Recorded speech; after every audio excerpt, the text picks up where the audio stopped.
আমরা জানি যে গত সরকার ফ্যাসিবাদ দিকে যাওয়ার কারণে সংবিধানে অনেক লঙ্ঘন করেছে, নিজের মন মতো তারা সংশোধন করেছে। তাই আমরাও চাই যে কিছু কিছু সংস্কার করে যত দ্রুত সম্ভব একটা নির্বাচন দেওয়া যায়। কিন্তু আমরা দেখতে পাচ্ছি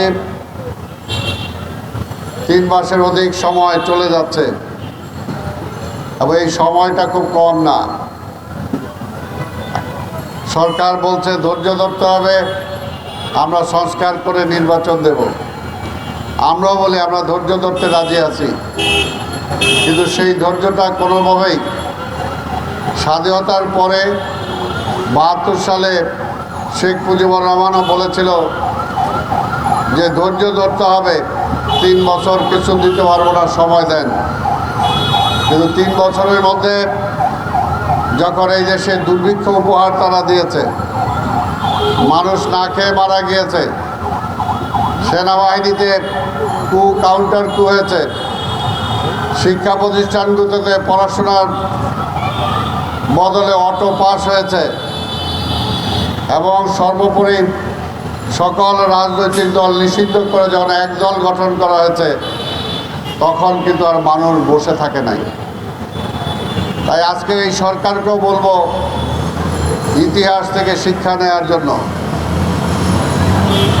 ইতিহাস থেকে শিক্ষা নেওয়ার জন্য 3 মাসে কিন্তু চাল ডাল তেলের নুনের দাম কমে নাই, বিদ্যুতের দাম কমে নাই, পানির দাম কমে নাই, গ্যাসের দাম কমে নাই, মানুষের দৈনন্দিন জীবনযাত্রার মান উন্নয়ন হয় নাই। তাহলে সময় যে আমরা দিচ্ছি, এই সময়ে আপনারা কি করলেন সেটাও তো জনগণ জানতে চায়।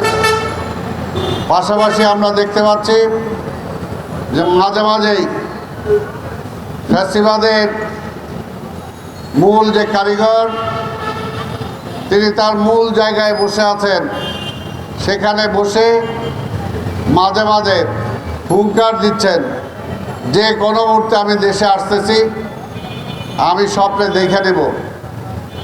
তা আমরা বলি এই প্রেতাত্মার, তার যারা প্রেতাত্মা আছে এই দেশে এখনো বিভিন্নভাবে, তাদেরকে যদি দমানো না যায়, তাদের কাঁধের উপর ভর করে যদি আপনারা মনে করেন যে সংস্কার করবেন, তাহলে সেটা কিন্তু সেই যাত্রা আপনাদের জন্য শুভ হবে না, তারা সেটা করতেও দেবে না। আর উপদেষ্টাদের বেলায় আমরা বলেছি যেখানে একটা বিশাল মন্ত্রণালয় নিয়েও দেশ চালাতে হিমশিম খায়, সেখানে উপদেষ্টা পরিষদের সদস্য বাড়তেই পারে। কিন্তু তার মানে এই না যে উপদেষ্টা কাকে করবেন আপনি, যাকে জনগণ অন্তত গ্রহণ করবে। কিন্তু আপনার ইচ্ছা হলো একজনকে বানাই দিলাম,